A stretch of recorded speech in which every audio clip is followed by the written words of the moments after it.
is one of the newest employees to the Mesa Police Department. Please welcome me, and welcome me. I always get so nervous when I'm around officers. It's the warrants, I think. Please join me in welcoming Mesa Police Chief Ramon Batista. Mr. Batista.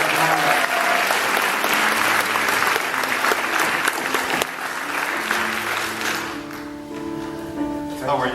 Good to have you here. I thought they would have played like Bad Boys, What You Gonna Do, or something like that. But welcome to Mesa Morning Live, and welcome to Mesa. And tell us a little bit about your journey to be here. Well, my name is Ramon Batista. I was born in Los Angeles, California, but was raised in Tucson, Arizona. I always wanted to be a police officer since I think my earliest recollection was 10 years old, and got to live out my dream in Tucson for 31 and a half years. I did everything that there was to do there, with just really a couple of exceptions, but this is just an amazing opportunity that came up the first part of this year, and I'm simply honored and blessed to have the opportunity to be a part of the community and to be a part of this really terrific organization at the City of Mesa and Mesa Police Department.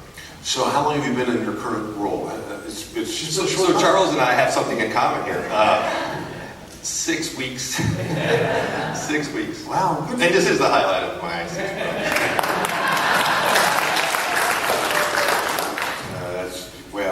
You're right, Charles. Yeah, exactly. Well, cool. Well, welcome. 6 weeks in. Has it been everything you thought it would be? I'm sure there's challenges you didn't expect, and it's going to be very rewarding. You know what's interesting is that when it comes to people and policing and crime, coming from just 100 miles away, the issues are the same, and really what changes is the acronyms are different.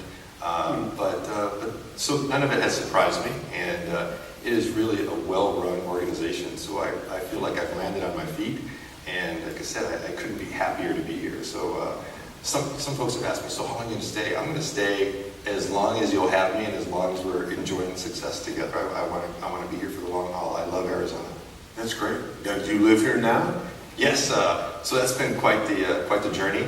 Our house finally closed last week, and so now I'm in the midst of trying to get painted, move in, all those kinds of things that all happen when you're trying to run an organization as large as ours. If you need any help on that, George Bliss Realty, the gentleman that just sponsored the $50, make sure you talk to George afterwards. He'll hook you up with it. He's got all kinds of stuff. All right. And don't do a background check. Well, I know you mentioned that from your first recollection, you wanted to be a police officer. Yeah. What do you think drove that passion? Honestly, at that age, it was just cops and robbers. It really was. It really was. But as you get older, you figure out that there is something that really is special about helping others, and the huge feeling of satisfaction that you get about service. And so this is interesting, because I think there's a lot of talk around the country about the difficulty in hiring folks to come and join the ranks of the police department, whether it's professional staff or sworn police officers. But I got to tell you that in my travels around the country, my experiences in Tucson, and certainly here in Mesa, is that we are drawing from a pool of folks that have a heart of service. And I think that every day there's young people that are graduating high school, starting college, that have a heart of service. And our goal is to find those folks and pull them into the organization that is dedicated to serving the community.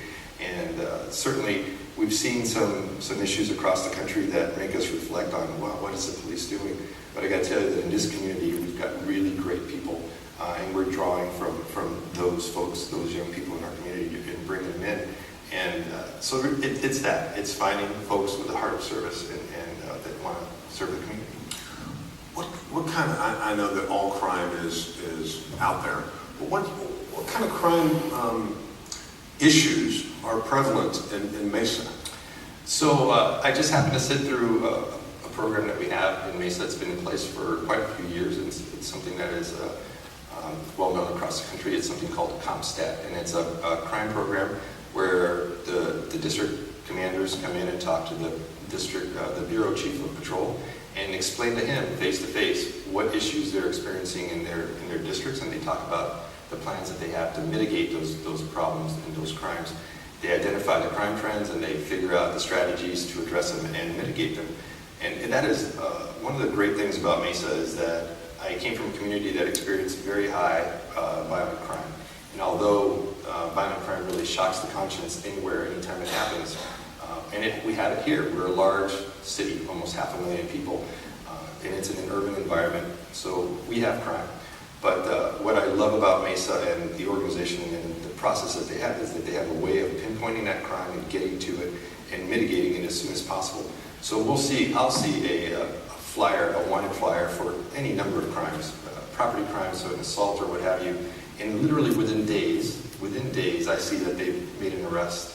And to me, that's amazing, because I wasn't used to that. I was used to some of those things just lingering and lingering for days, weeks, and months. And here, within days, they're making contact with the suspect and addressing the issue. It's just amazing. So rest assured that we've got a tremendously good police department.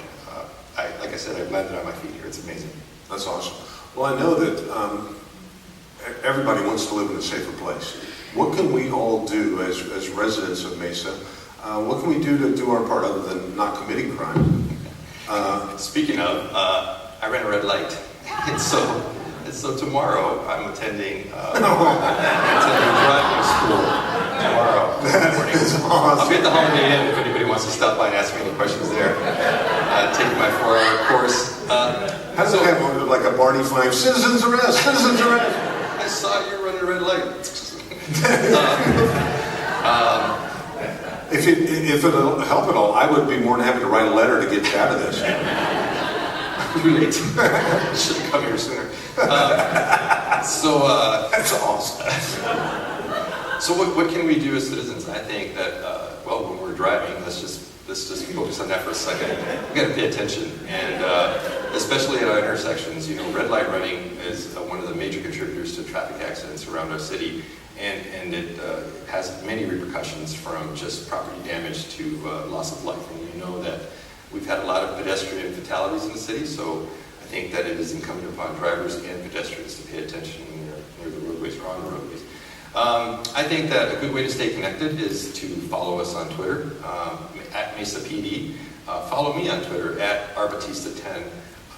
Follow us on Facebook, because it's not that we're asking you to get on Twitter and then all of a sudden you have to engage on Twitter and all that. But you know what? If you're following us on Twitter, then you're going to know what's occurring in the city, whether it's good, whether we've got a major situation, we've got an area shut down, an intersection that's got an accident.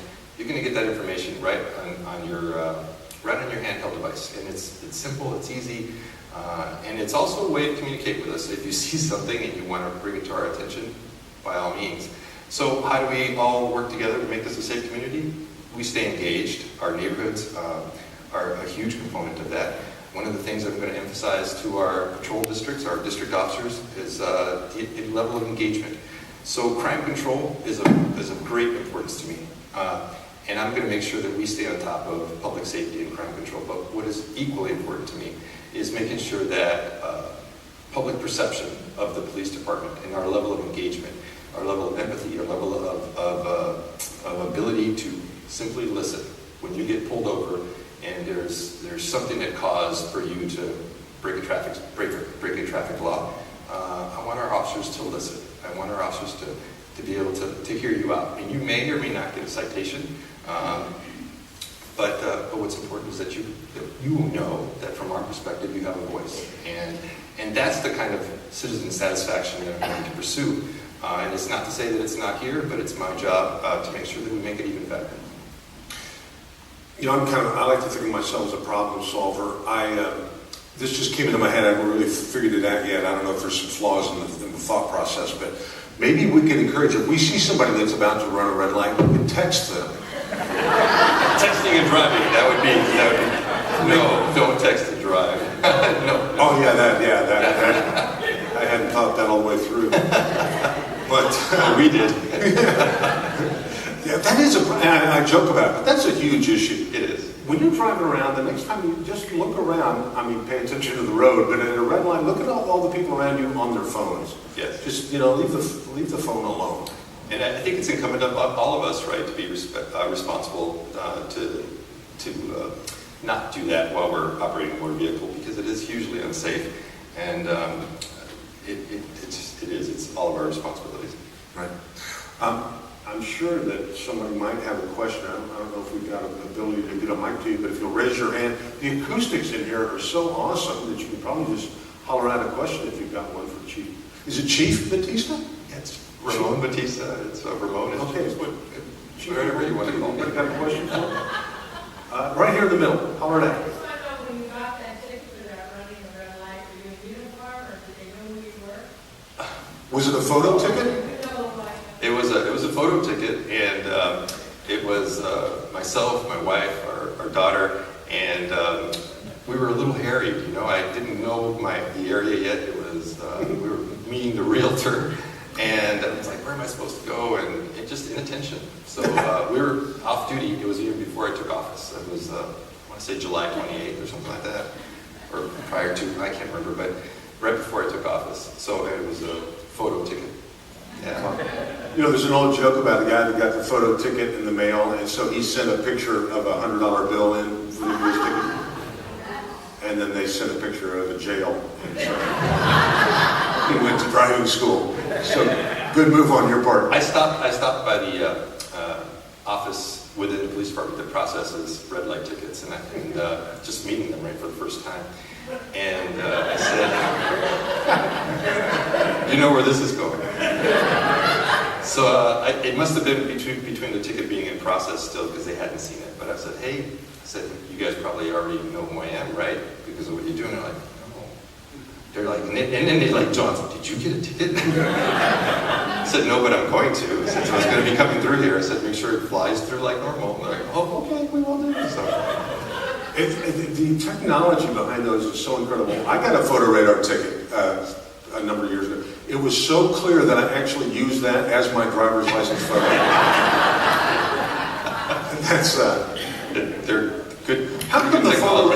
Okay, I got a beef. How come the photo radar tickets are so good, but yet when like a Circle K gets held up or something like that, the camera you can't even tell if that's a human. Can't we use some of the technology from if a guy's moving at 80 miles an hour, which I happen to be, 80. It was a school zone, so I kept it down. What year was it? It was prior to you being here, Chief. You were in Tucson. This was not your jurisdiction. But no, it's just, anyway. Well, welcome. And I saw we had a question right in the front.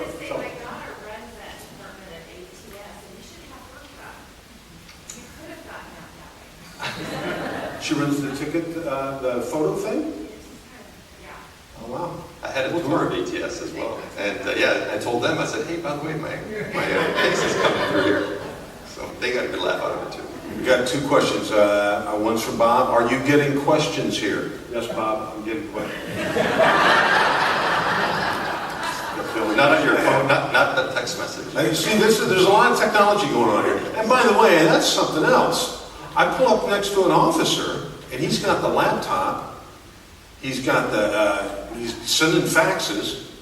I might be making that part up. He's got a tanning bed in the back seat. There's a whole lot of technology. And a ride-along. And somebody ride-along. I did that Mesa ride-along thing once. You should. Everybody should. I was in the back seat, but my point is, back in my crazy days. I'm just kidding, officer. What year was it? But no, you've got to be. The officers have got to be well versed in. There's you got to be a sharp cookie to be an officer. Yes, we go through quite the vetting process to get to the stage where an officer is by themselves. As a matter of fact, that's the important part of making sure that we continue through and making sure that we're recruiting and vetting and hiring the best people. It takes 11 months. 11 months from the time that they come in through the door and the time that they're done with training and can operate by themselves, which is the ultimate goal of having an officer be out there by themselves, handling calls and doing the work. 11 months, it's a long time. By the way, I said smart. You got to be a sharp cookie. That is not a good name to call an officer if he pulls you over. Just don't call him sharp cookie. It doesn't impress them at all. Any other questions? I saw a hand or two go up. Somebody had a question and then thought better of it. What would you like to see if you could challenge all of us, and not just here in the audience, but watching on TV? Mesa's a great place to live. Absolutely. And I know you feel that way or you wouldn't be here. What can we do? What would you like to see people do to make it an even better place? You know, I got to tell you that coming to the community and seeing the level of engagement and support from my bosses at City Hall, the elected officials that do it, not just privately but publicly, and then going out into the community and meeting everyone and listening to the support that they have for us has been amazing for me. Certainly a huge positive change over the 31 years of experience that I have, and I love being here. So if there's a message that I would say about how I would want to improve on things, it's just simply to say that if we're out and about, engage, talk to us, and I'm pushing that same message internally and saying that every contact that we have with the community matters. So whether we're walking into a coffee shop or we're making a traffic stop or taking a burglary call, every single contact matters, and every single contact to us is an opportunity to make a new friend and to engage somebody in public and build a relationship. A good one is my ultimate goal. So just engage and stay connected. Let us know what you see and give us your opinion. You're never going to, if you see me out in public, let me know what you're thinking. You're never going to offend me with your comments or your thoughts about what we're trying to get right or where we're missing the point. We're a large organization made up of human beings, and we're going to strive to get it right, but we're going to make mistakes. And when we do, let us know. That's great. I've got a question that just came in. It's not a question, it's a statement, so I'll save that. This audience is comprised of adults. We're all kind of, the old dogs, new tricks syndrome. I'm sure that